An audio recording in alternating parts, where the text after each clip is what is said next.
50년대, 60년대, 70년대 신화가 있어요. 자식을 좋은 대학 보내기 위해서 논 팔고 밥 팔고 속까지 다 팔았다. 한국 전쟁이 지나면서 우리나라의 계급이 거의 사라졌다고 봐도 무방할 거고, 기존의 계급을 대체한 게 뭐냐? 그건 저는 학벌이라고 봅니다.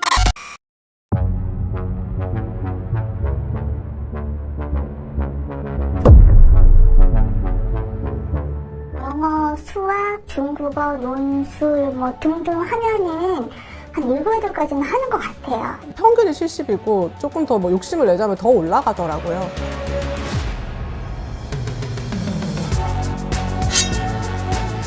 그걸 욕심내서 사교육을 시키다 보면 저희 부부의 노후는 없을 것 같다는 생각? 과연 부모가 은퇴했을 때 네가 어떤 식으로 지금 나에게 리턴할 것이냐. 뭔가 돌아올 거라고 기대하는 건 굉장히 무리일 가능성이 높다. 왜냐면 부양 안 할 거거든요.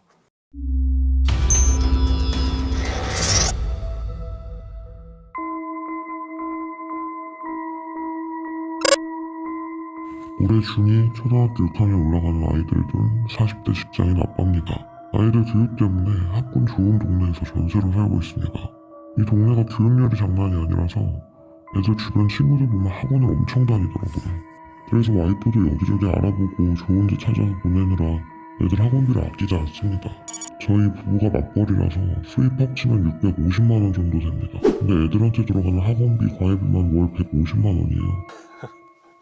전체 수입에서 4분의 1이 사교육비. 그냥 간단히 계산해봐도 1년에 석 달치를 그냥 사교육비에 올인하고 있는 겁니다. 이게 엄청나게 부담이 될 것 같은데. 근데 저희 애들이 공부머리는 있어서 첫째는 이번 방학 때 고등학교 수학 선행반에 들어가게 됐고, 둘째도 영재반에 올라갈 거라 저축하던 돈도 탈탈 털어야 되는 상황이에요. 다들 40대부터 노후 준비해야 한다고들 하는데 앞으로 애들 대학 보낼 때까지는 어려울 것 같습니다. 저희도 사교육을 받아봤으니까 지금 이렇게라도 밥 벌어먹고 살 수 있다고 생각하긴 하는데, 이렇게 사교육비 많이 쓰는 게 정말 맞는 걸까요?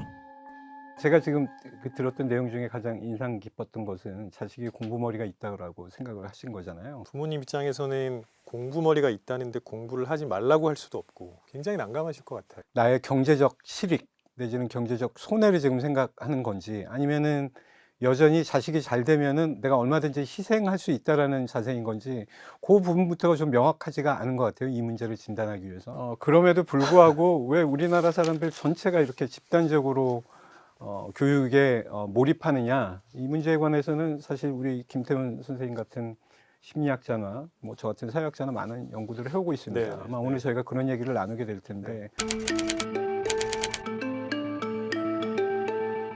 2022년에는 사교육비 총액이 26조 원으로 역대 최고액이었다고 하고요. 2020년을 제외하고는 2015년부터 2022년까지 사교육비가 꾸준히 증가하고 있습니다.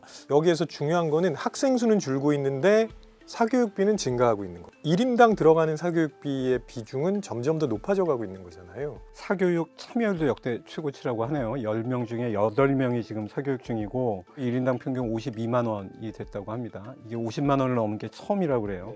그래서 작년 수치가 어느 정도일지 벌써부터 겁이 나기도 합니다. 정부에서 입시와 관련된 새로운 얘기가 계속 나오고 있더라고요. 그 중에 이제 제일 눈에 띄는 게 2028년 대입 개편안입니다.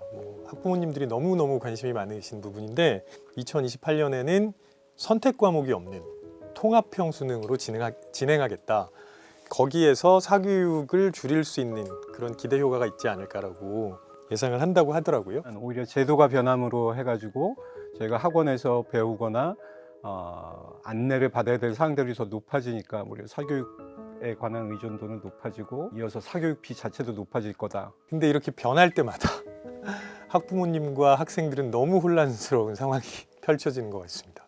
네, 그리고 아무래도 그 혼란의 원인은 사교육 의존도가 더 심해질 것 같은 느낌 때문에 그렇겠죠. 사교육 시장 자체를 좀 축소시킬 수는 없을까요? 지금 중국 같은 문제가 발생을 하는 거예요. 그러니까 작년 2023년에 저희가 많은 뉴스가 있었지만 아마 초중반까지는 중국 경제가 갑자기 저렇게 힘을 잃고 많은 문제들을 보이느냐. 대표적인 것으로는 지금 청년 실업이 좀 굉장히 커다란 문제거든요. 그럼 청년들이 대학 나와서 중국에서 어느 기업에 가려고 했었느냐. IT 기업, 그 다음에 뭐 새로 뭐 이커머스나 이런 데로 가고 싶어 했지만 그만큼 중요했던 일자리가 이런 사교육 시장이었어요. 근데 이걸 어느 날 하루아침에 금지를 시켜버렸습니다.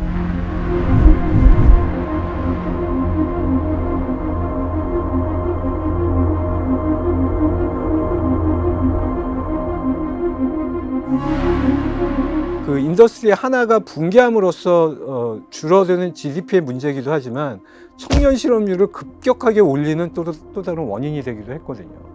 한국 사회가 여러 가지 문제도 있지만 한 가지 통계를 통해서 한 가지 확실한 거는 IMF 2008년 금융위기를 통해서 우리가 굉장히 많이 힘들었던 걸로 기억을 하잖아요. 근데 결과적으로 보면 그 해를 제외하고서는 굉장히 높은 수준의 경제 성장률을 지금까지 이뤄왔다는 겁니다. 너무나 놀랍게도 사교육 시장이라는 것이 거기에 굉장히 중추적인 부분을 차지하고 있다는 거죠. 이거는 이미 하나의 산업으로 기능을 하고 있고 이걸 통해서 수많은 가게의 생활과 소득이 지금 연결이 지금 되어 있습니다. 사실은 이미 우리 삶의 어떤 경제 구조의 한 축으로 자리 잡은 거는 저희가 제도적으로 내지는 어떤 외부의 힘을 통해 가지고 이 시장 자체를 이렇게 없애버리거나 하기 굉장히 어려운 지금 구석이 있습니다. 우리나라에서는 아이들이 공부하는 게 아니라 집안 전체가 같이 공부하는 것 같아요. 아이들의 성적이 아니라 집안의 자존심이나 자부심이 되어가고 있는 것 같다는 생각이 듭니다. 그래서 아이가 공부를 잘하지 못하면 그 아이가 공부를 잘하지 못한 게 아니라 부모님이 충분히 지원해주지 못해서 이런 결과가 나왔다는 생각을 하시는 부모님들이 되게 많습니다. 저희가 사연을 주신 40대 부모의 얘기를 하고 있는데 이 40대라는 세대가 가진 어떤 특징에 관해서 저희가 좀 짚고 넘어가 봐야 됩니다. 저희가 보통 직장을 다니면은 호봉 때문에 연봉이 근로소득이 계속 늘잖아요. 저희가 평생을 살면서 가장 근로소득이 높을 때가 40대 중반입니다. 4,300에서 4,400만 원 정도. 그러니까 월 평균 한 350만 원 정도를 받는다는 거죠. 평균 사교육비로 자기 소득의 4분의 1가량을 고정적으로 지금 지출을 하고 있다는 거예요. 그러니까 만성적인 빈곤 상태로 계속 내몰리고 있는 거죠. 그러면 은퇴해서 지금 어떻게 할 것이냐. 이 자식들이 졸업하고 자기의 삶을 꾸리게 되고 이 부부만 남았을 때 자기가 어떤 자원을 가지고 나머지 여생 우리가 어떤 삶을 살게 될 것이냐 이런 염려들이 지금 저희가 하고 있는 것이죠. 이 노후까지 쭉 생각을 해야 되잖아요. 근데 사람들의 시선은 대부분 그렇지 않거든요. 당장 눈앞에 있는 게 제일 중요해 보이고요. 내가 주의를 기울이는 게 제일 중요해 보입니다. 심리학에서 너무 유명한 실험인데 보이지 않는 고릴라에서 나온 것처럼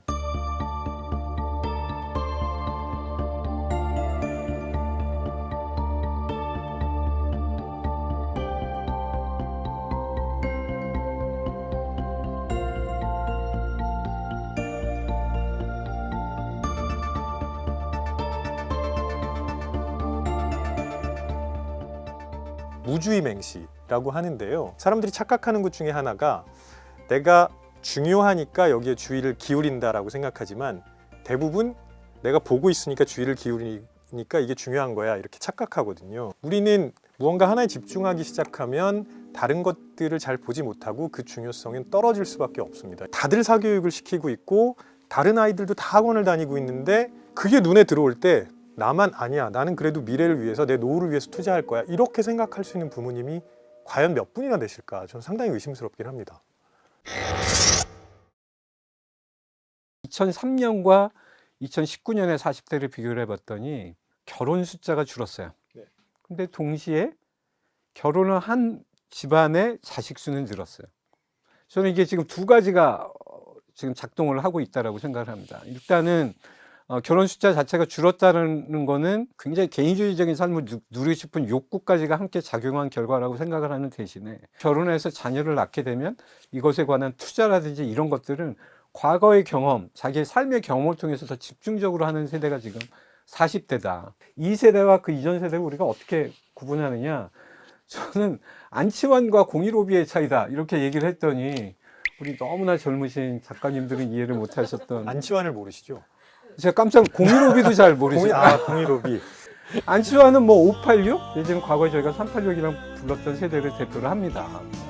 소라소라 푸른 소라 안양에서 뭐 이런 노래를 이제 부르신 분이고 015B는 제가 언뜻 기억하기로도 제가 대학을 다녔을 때인데 아주 오래된 연인들이라는 노래가 체제나 이념이나 역사를 노래하는 게 아니고 아주 개인적인 경험을 그렇죠. 얘기하는 거면서 심지어 나의 연애가 너무 지겹다 라는 가사가 처음 나왔던 것 같아요. 제가 그때까지 네, 살면서 이전까지 생각하지 못했던 개인의 또 다른 측면을 조명할 정도로 그렇게 개인적인 문화적인 전환 뭐 이런 것들이 사실 1990년대 일어났다고 저희가 볼 수 있는데 그걸 상징하는 세대라고 지금 볼 수 있죠. 이들이 가지고 있는 지금 합리적인 기대라는 게 무엇이냐. 부자 부모는 그럼 항상 부자 자식을 낳느냐. 만약에 이게 사실이라면 사실은 사교육에 그렇게 투자 안 할 거예요. 내가 어차피 투자를 하건 안 하건 부모의 거에 따라서 내가 쫓아갈 텐데. 근데 너무나 놀랍게도 한국을 포함해서 과거에 저희가 선진국이라고 불렀던 구분이 되는 약 20여 개 국가들이 있거든요. 이 국가들에서 공통적으로 나타나는 현상은 부모 자식 간의 지위라든지 계급 역전이 굉장히 활발하게 일어나고 있다는 거예요. 통계적으로 이거는 증명이 된 겁니다. 한국이 교육에 관한 집착 자체가 굉장히 비합리적으로 보인다 하더라도 사실은 우리가 지금 걱정하는 것보다 계급 간의 상하 이동은 부모 자식 간의 이 세대적인 시간을 지나면서 아직은 활발하게 이루어지고 있고 많은 사람들은 교육이 그거를 해주고 있다라고 여전히 지금 강하게 믿고 있습니다. 네, 아주 중요한 지적이신데요. 사실 예전부터 과거 시험을 통해서 인생 역전이 가능한 나라였거든요. 그러니까 그냥 귀족 사회에서 그대로 물려받는 거가 아니라 내가 시험을 통해서 이 레벨을 몇 단계 상승시킬 수 있는 그런 나라였잖아요. 근데 한국 전쟁이 지나면서 우리나라의 계급이 거의 사라졌다고 봐도 무방할 거고 기존의 계급을 대체한 게 뭐냐? 그건 저는 학벌이라고 봅니다. 부모 입장에서는 얘를 조금 더 높은 수준으로 올리고 싶고 그러려면 교육에 투자할 수밖에 없는 거고 그게 지금 말씀하신 것처럼 꽤 오랜 시간 동안 이어진 게 아닐까 싶죠. 50년대, 60년대, 70년대 신화가 있어요. 자식을 좋은 대학 보내기 위해서 논 팔고 밥 팔고 소까지 다 팔았다. 꼭 소를 팔아야 됩니다. 예, 꼭 소를 팔아야 되는. 그거는 사실 당시에 그 농촌 지역의 부모가 가지고 있던 대부분의 자산을 다 팔았다는 거거든요. 지금 현재 부모들이 쓰는 돈보다 더 많이 쓴 거예요. 근데 그게 가능했던 이유는 뭐냐면 이 자식이 그 부모를 대신 부양해 줄 거다라는 믿음이 있었고 실제로 그것이 작동을 했기 때문에 어떤 세대 간 자산 이전이 일종의 투자처럼 작동한 측면이 있어요. 저는 지금 현재의 40대가 그런 집단적 경험을 가지고 있는 어떻게 보면 마지막 세대일 수 있다는 생각이 들어요. 굉장히 대책 없이 아이들한테 모든 걸 몰입하는 이것 이면에는 자기 미래에 대한 합리적이지만 상대적으로 불확실성이 나름대로 좀 같이 공존하는 그런 합리적 기대도 사실 있다라고 저희가 지금 생각을 해봐야 된다고 생각합니다. 그래서 그게 부모와 자식 간의 대화에서도 나타나죠. 예전 세대는 부모님이 자식들한테 우리는 너만 믿는다라고 하셨었고요. 지금 40대는 그런 얘기는 못합니다. 그러니까 저만 해도 제처랑 하는 얘기가 애들을 대학까지 공부시키면 서로 떠나보내는 걸로 생각해야 된다. 왜냐하면 부양 안 할 거거든요. 이거는 그냥 그만큼 투자하는 걸로 끝이어야지 여기에 대해서 뭔가 돌아올 거라고 기대하는 건 굉장히 무리일 가능성이 높다. 내가 너한테 지금 투자한 돈이 이 정도고 그게 초중고부터 대학에 이르기까지. 그럼 이것이 과연 부모가 은퇴했을 때 네가 어떤 식으로 지금 나에게 리턴할 것이냐. 못한다면 그 부모와 자식 세대 간의 어떤 책임의 문제고 그다음에 미래 설계에 관한 문제인 겁니다. 이런 말씀 되게 많이 합니다. 영어 유치원부터 시작해야 된다. 학원가에서 보통 돼지 엄마라고 부른다고 해요. 공포 마케팅이라는 게 결국은 그런 거거든요. 당신이 이걸 놓쳤어 라고. 이런 교육에 관한 어떤 그 몰입과 집착 내지는 어떤 투자가 왜 한국에서 이렇게 유독 나타나는가.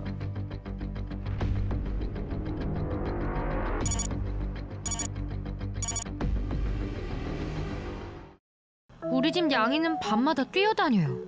도대체 왜 이러는 걸까요? 추워. 예방주사 어디가 쌀까요?